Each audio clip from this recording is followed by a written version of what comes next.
With blogging in this course, there is a specific format for citing your sources. When you write an English paper, for example, there's a certain convention you'll use for providing information or presenting quotes. Same thing with a psychology paper. There might be different formats and different methods, but each genre has its own specific way of citing sources. I would like to explain to you what you'll be doing in this course. Here we are in Module 2. Let me go back up. So there's the completion strategy, the content, the assignments. And so after you've gone through all the content, you'll get into the assignments. There's a quiz. There's a photojournalism images reflection. There's introducing yourself, some work with the forum there with your other classmates. And then there's this assignment, the book introduction blog post. So I need you to read through all of this. But one thing, and you'll see this in most of the assignments, is you're going to write about an introduction to the history of photojournalism. And you'll state the importance of knowing the history of photojournalism. You'll define photojournalism.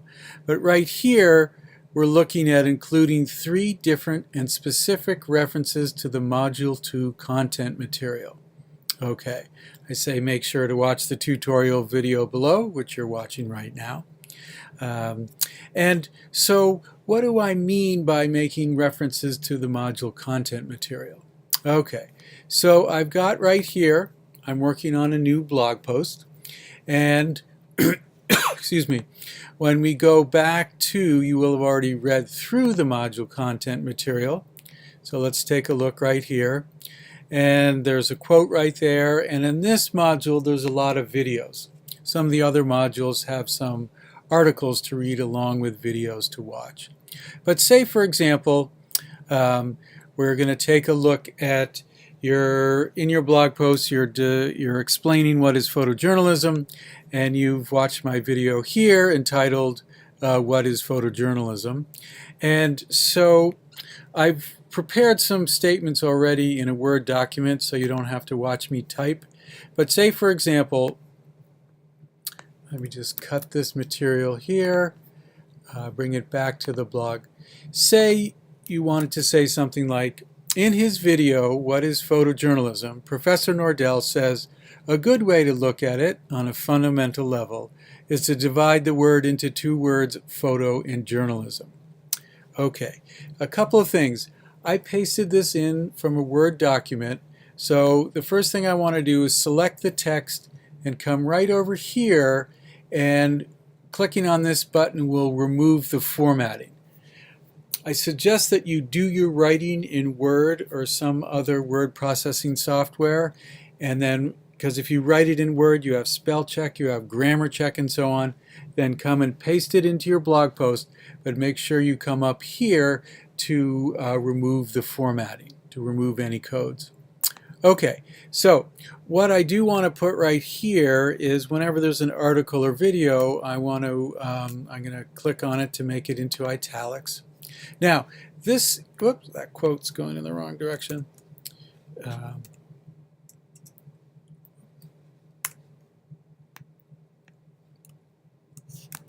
Okay, so however, this is a good start, but you need to have a hyperlinked citation source. So I'm going to come back here to the content area. If I click right here, this is going to take me to the video on YouTube. So I can come up here to the top and get the web address right here, the URL. I'll copy that. I'm going to come back to my blog post, and then I'm just going to select the text right here, and you know how to create a hyperlink to your photographic image sources already. So I'll click on link, I'll paste in the link to the video, double check, make sure right here it says open this link in a new window. You want to make sure that's checked off. I also suggest clicking right here to test this link. So there it is, opens up right to that video, and then I do OK. Alrighty.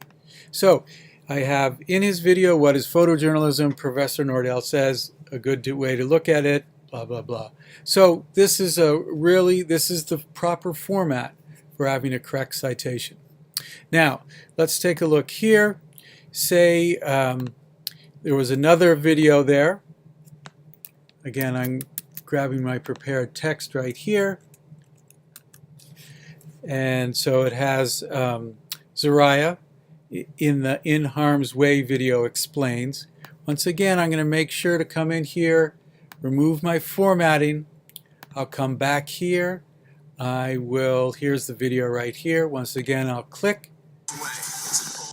Let me go back. I sometimes feel like I move too fast. If I'm in the content area right here, this is the link to the YouTube source. So I'll click on that, come up here, get the URL, copy that, come back to my blog post, and I'm not going to take the time right here, but say there was a quote that said, "The war is not over." Once again, I'd make sure to use my quotation marks, come in here, come up to my link, pop it in right here, test the link to make sure it works, make sure open this link in a new window, okay. All right, so now I've got a couple of references to my module content area. Now, as I mentioned previously in the assignment, I'm looking for 3 different and specific references to the module content material.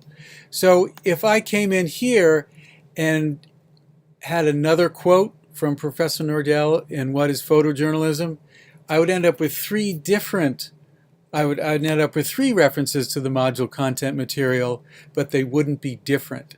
So please, sometimes we'll say 4 different references to the module content material.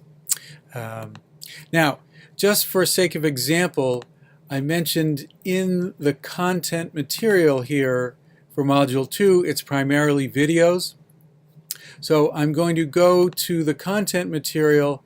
This is in Module, Module 3. But I wanted to show you how to source from an article. So in here, there's an article called Censorship of War Casualties in the U.S. by author Ted Rall.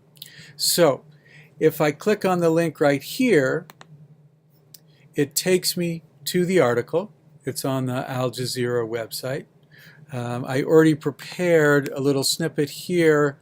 Once again, I want to credit the person as well as the source of the material.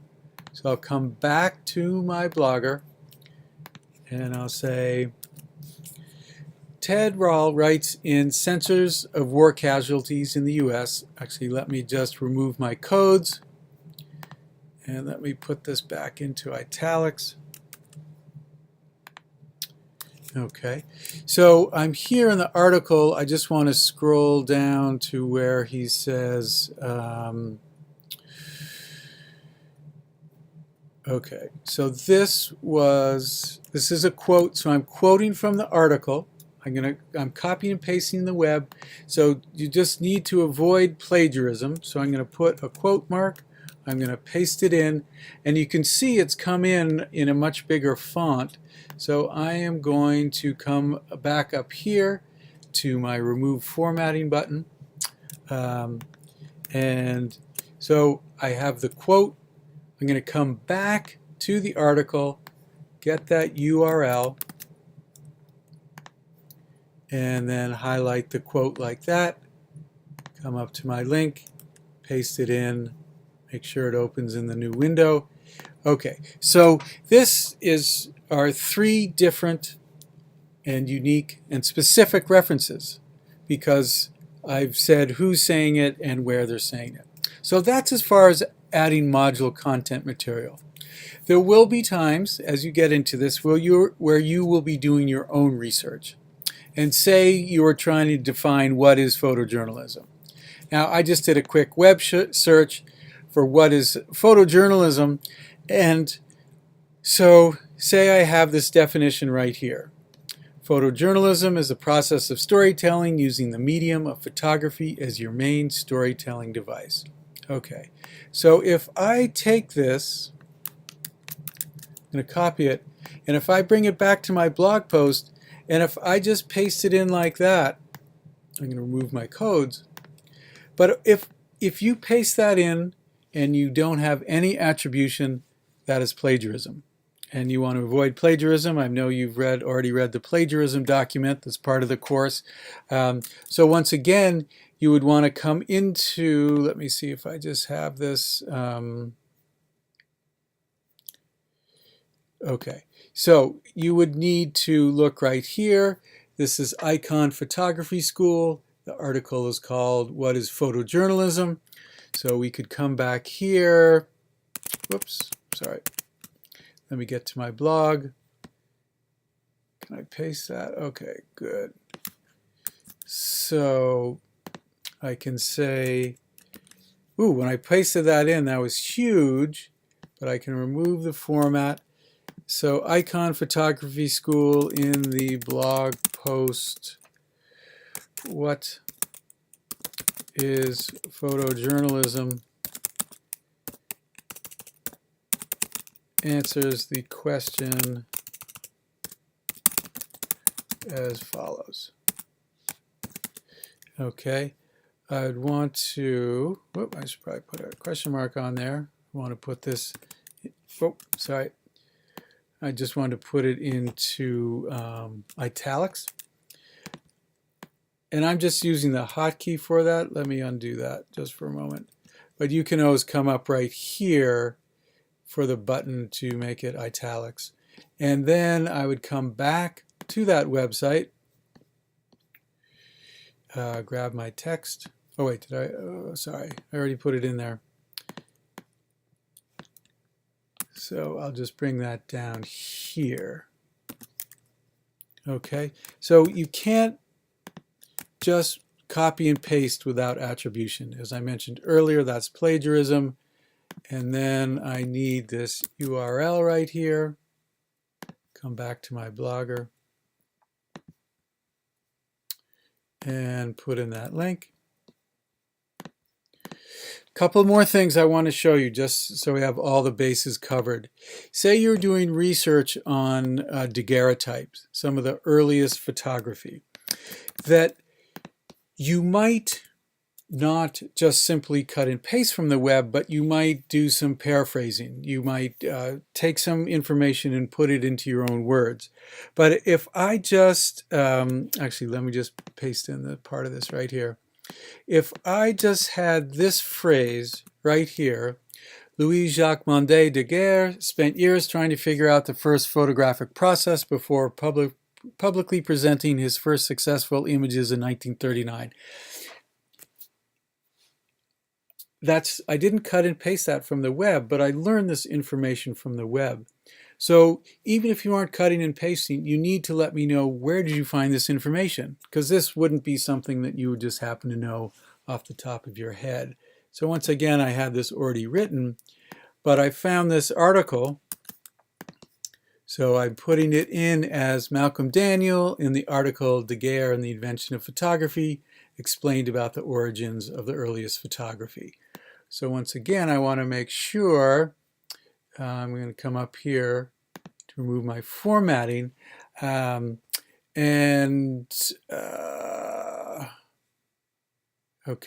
here's the article. So if you just look at this, here's the name of the article, and I scroll down because I read through it, and at the very bottom, you know, there's the author, Malcolm Daniel. So I'll want this URL, come back to my Blogger, and I'm just going to just highlight this information, because I'm just saying, I'll come back up here to my link. I'm just saying that this, you know, that I got this information from this source. Now, you might be doing research, say, on another type of photography is called the Wet Collodion Process. And if you were trying to explain it, some of this information would be very hard to paraphrase. So when it says the process involving adding soluble iodine to a solution of collodion, cellulose nitrate, and collodion, if you're ever just trying to define something out and out, you can just copy that text, and we'll put that text in. I'm just going to, once again, remove those codes. And a place like this, this is the Encyclopedia Britannica. So I might even just take this, copy it. Whoop, let me accidentally hit that link right there. So I'll get this, the editors of Encyclopedia Britannica, come back to my post, and say according all right, once again, it's really important to always come up and remove that formatting. According to the editors, Encyclopedia Britannica, the process. So once again, I've got my quote. I'll come back to it, get the URL. Okay, so I just wanted to show this to you in a variety of different ways, just to make sure that you're very precise with your quoting. And one thing that's nice about Blogger here is it does have a spell check, but that I cut and pasted, so that's specifically how they're spelling encyclopedia, and then that's the French name that is, again, from the web. There's an overview of how to properly take material from the content material and add it to your blog, as well as how to do research and add it to your blog as well.